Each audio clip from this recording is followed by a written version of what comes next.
It usually starts with a whisper, but this time it began with a hiring decision that screams louder than any headline. For months, the world has been watching Prince Harry and Meghan Markle, searching for cracks in the facade. We've seen the awkward public appearances, the separate business ventures, and the growing physical distance between them.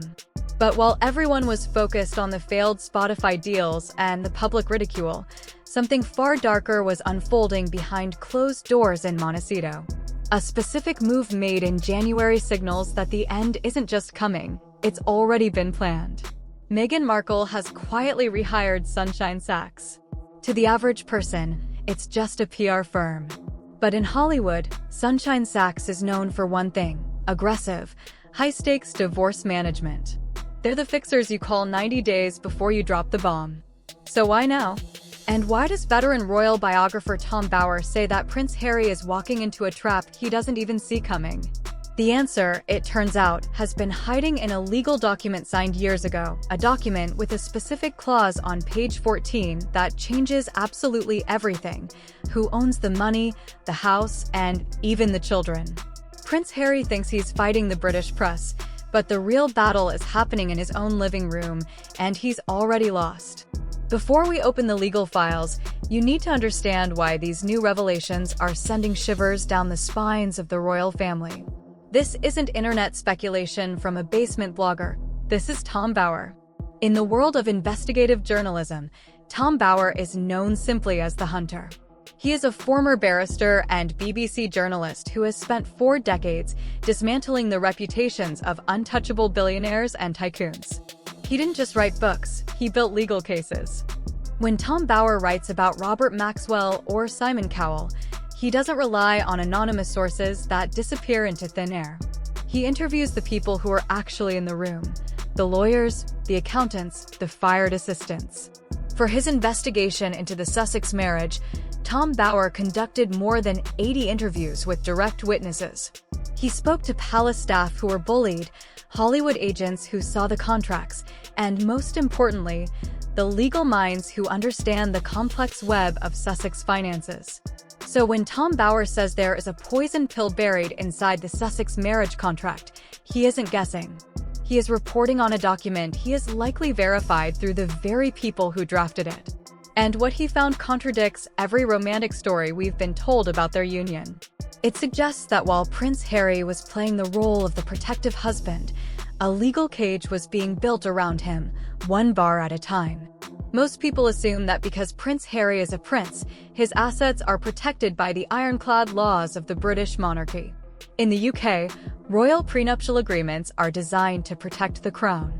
They ensure that ancestral estates, titles, and jewelry can never be claimed by an ex-spouse. But Prince Harry and Meghan Markle made a decision that nullified centuries of British legal protection. They moved to California. This is where the nightmare begins for the prince. California is a community property state. Generally speaking, anything earned or acquired during the marriage is split 50-50ths. The Netflix deal, half hers. The book advance for Spare, half hers. The Montecito mansion, half hers. But according to Tom Bower's investigation, the prenuptial agreement contains a clause that overrides even this standard split, and not in Prince Harry's favor. The alleged clause, buried on page 14, deals specifically with intellectual property and future revenue. It reportedly states that whoever is designated as the primary manager of the business entity retains control of the brand assets in the event of a dissolution. And who is listed as the primary manager on almost every single Archwell document? Who appears first on the trademarks? Who is the face of the new lifestyle brand? It isn't Prince Harry. This clause essentially argues that because Meghan Markle is the business mind and the primary manager of their joint ventures, the future profits of those ventures belong primarily to her. It's a legal masterstroke. It means Prince Harry isn't just risking half his fortune, he's risking the rights to his own story, his own brand, and his ability to generate income in the future. But how did Prince Harry let this happen? The tragedy is that the trap wasn't set in 2018 when they married at Windsor Castle. At that time, Prince Harry had the full weight of the palace legal team behind him. The real damage was done in 2020, during the chaos of Megxit. Think back to that moment. Prince Harry was emotional, angry at his family, and desperate to escape the UK. He was vulnerable. According to Tom Bower sources, this is precisely when the prenuptial agreement was amended. Updates to prenups are common when couples move countries or have children, but this amendment was different. It was framed as a necessary step to establish their new, independent life in America. Tom Bower reports that Prince Harry signed these amendments without the meticulous scrutiny he should have applied. He trusted his wife. He believed they were a united team, fighting against the world. What he didn't realize was that by signing those papers, he was agreeing to a legal structure that categorized him as the talent and Meghan Markle as the producer. In Hollywood legal terms, the talent is replaceable. The producer owns the show. This amendment reportedly redefined their joint ventures in a way that heavily favored the person doing the administrative and managerial work. And since Prince Harry has admitted in his own book that he has little patience for paperwork or legal details, he effectively signed away control because he couldn't be bothered to read the fine print. He thought he was signing for freedom. He was signing a transfer of power. To truly grasp the magnitude of this financial trap, we need to look at the biggest commercial success Prince Harry has had, his memoir, Spare. On the surface, it appeared to be his moment of truth, his chance to finally tell his story. But under the microscope of the prenuptial agreement's intellectual property clause, Spare looks less like a memoir and more like a transfer of wealth. Consider the timing. The book was released after the reported 2020 amendment. It generated millions in advance payments and royalties. But who negotiated the deal? Who managed the publishing contract? Sources suggest that the business structure set up by the Sussexes funneled those earnings into shared entities where Meghan Markle allegedly holds the managerial, controlling interest. Tom Bower's investigation points to a terrifying reality for Prince Harry. He sold out his family, destroyed his reputation in the UK, and severed ties with his brother, all to generate cash that he may not even legally own. He did the emotional heavy lifting. He took the public heat. But the intellectual property clause could define the book as a joint marital asset created under Meghan Markle's business management. If they divorce, Prince Harry is left with the fallout, the broken relationships, and the public shame, while the profits from the book that caused it all could be split, or worse, leveraged by Meghan Markle as part of a settlement. Prince Harry essentially capitalized on his past to fund a future he may not be part of. He burned down the bridge back to the palace, only to discover that the toll booth on the other side is owned by his wife. To understand where this is heading, we have to look at where Meghan Markle has been. This isn't her first time navigating the end of a marriage, and her history provides a blueprint for what may be unfolding now.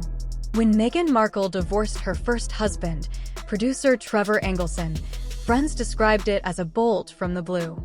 Trevor Engleson allegedly didn't see it coming. By then, Meghan Markle had moved to Toronto for Suits, physically distancing herself from him. She began building a separate life, a separate circle of friends, and a separate income. When she finally pulled the trigger, it was swift, cold, and ruthlessly efficient. She reportedly mailed her wedding ring back to him by registered post.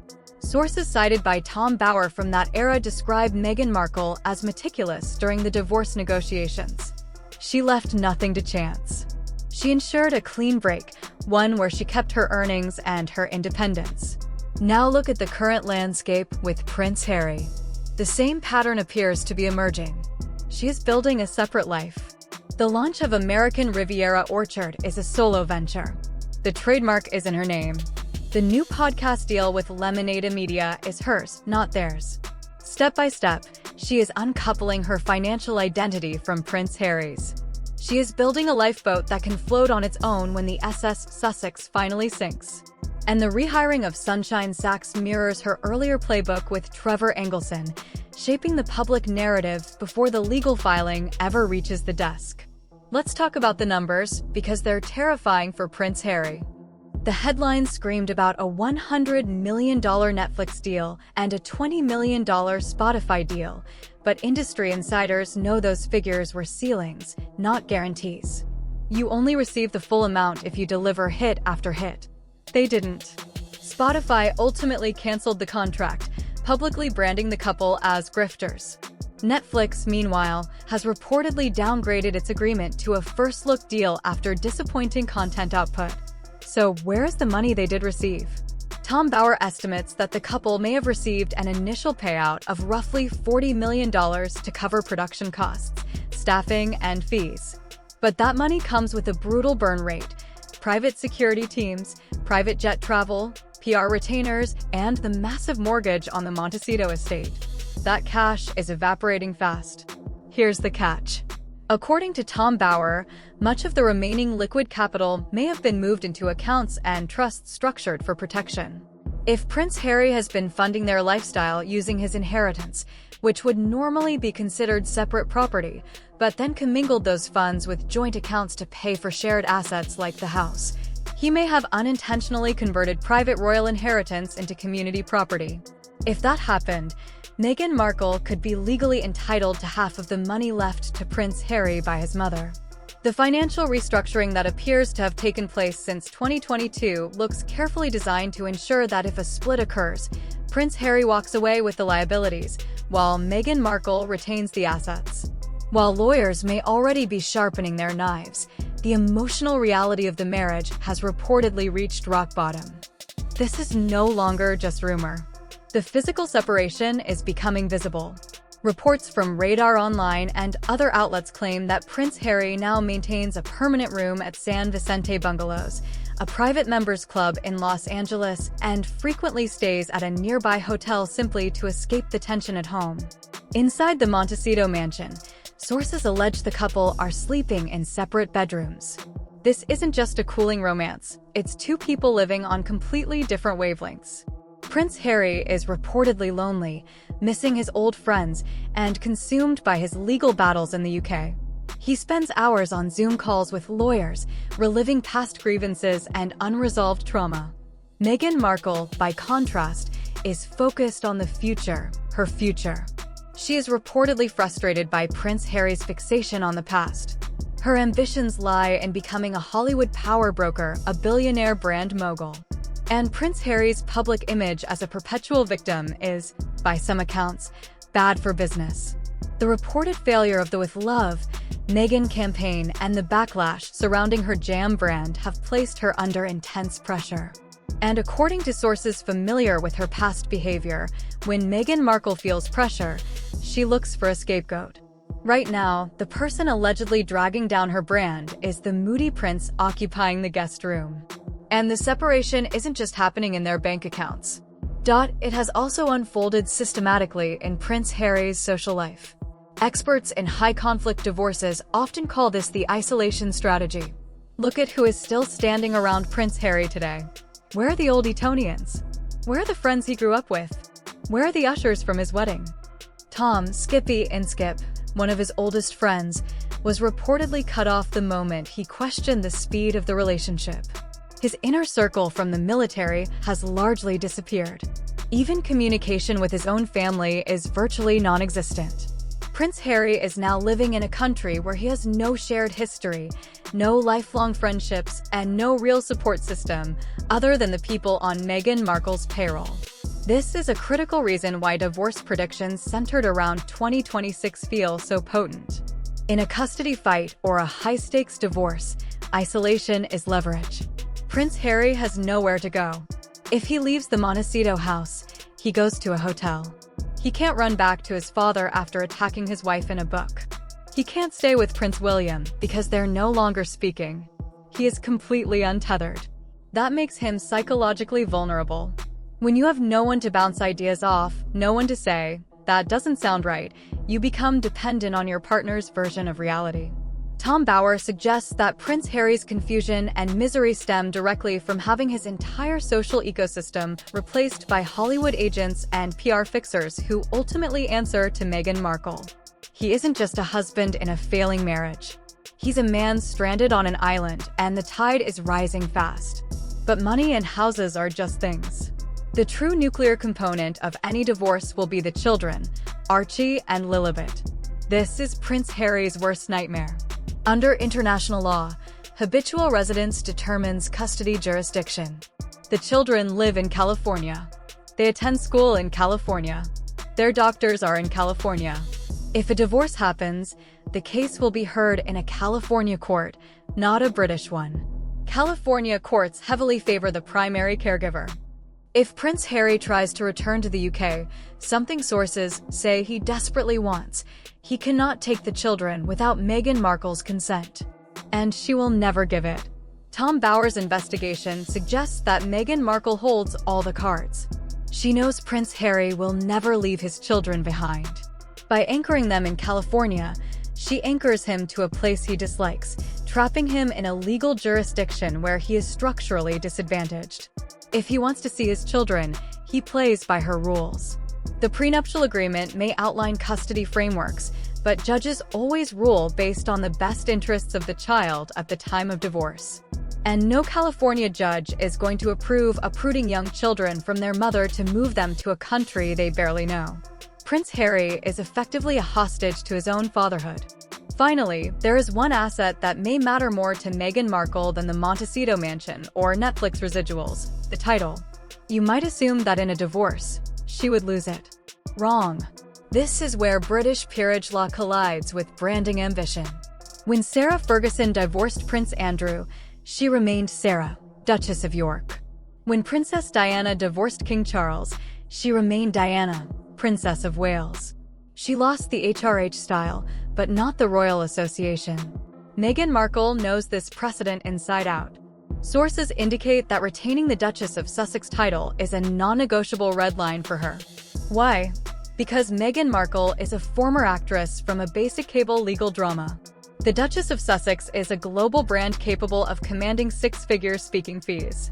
However, Tom Bower hints that the palace may still hold a nuclear option of its own. There are whispers in Parliament and deep within palace corridors of the potential removal of titles altogether if the divorce becomes too weaponized. And if that happens, the fallout won't be contained to California.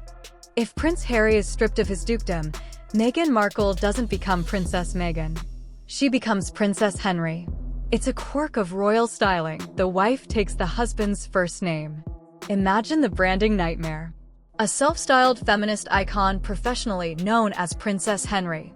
It would completely undermine the independent narrative she has spent years constructing. This fear of losing the Duchess label is likely what's keeping negotiations so tense, and why every clause of the prenuptial agreement is being scrutinized so aggressively. She needs to walk away with both the money and the name. Prince Harry, on the other hand, was born a prince. He will always be Prince Harry, regardless of titles or divorce. He doesn't need a brand. He has a bloodline. Meghan Markle does need the title to survive in the elite circles she fought her way into. And she will fight harder for those 3 words, Duchess of Sussex, than for anything else. So when does the hammer drop? Tom Bower has pointed to a very specific timeline. The rehiring of Sunshine Sachs in January suggests a 6 to 12-month rollout plan. In celebrity divorce strategy, you don't hire the crisis team the day you file. You hire them a year in advance to carefully seed stories about growing apart, different paths, and mental health struggles. The prediction is that by early 2026, the narrative will be fully established. The story will be that Meghan Markle tried everything to save a depressed, troubled prince, but ultimately had to choose her own happiness and the well-being of her children. It will be framed as a brave escape, echoing her departure from the royal family. Prince Harry, meanwhile, appears to be sleepwalking toward the cliff's edge. He's still fighting battles from 20 years ago, unaware that the war for his future may have already been decided on page 14 of a document he signed in 2020. He burned bridges with Prince William. He alienated his father. He isolated himself from his friends. And when the papers are finally served, he may discover that the only person waiting for him on the other side is the one person he can no longer afford to trust. The fairy tale is officially over. The legal thriller has begun. And if Tom Bower is right, the ending will be more shocking than anyone imagines. What do you think? Is Prince Harry truly blind to what's happening, or is he quietly planning a countermove we don't know about yet? Let me know in the comments below. And make sure you're subscribed, because when this story officially breaks, you're going to want to be here for the full fallout.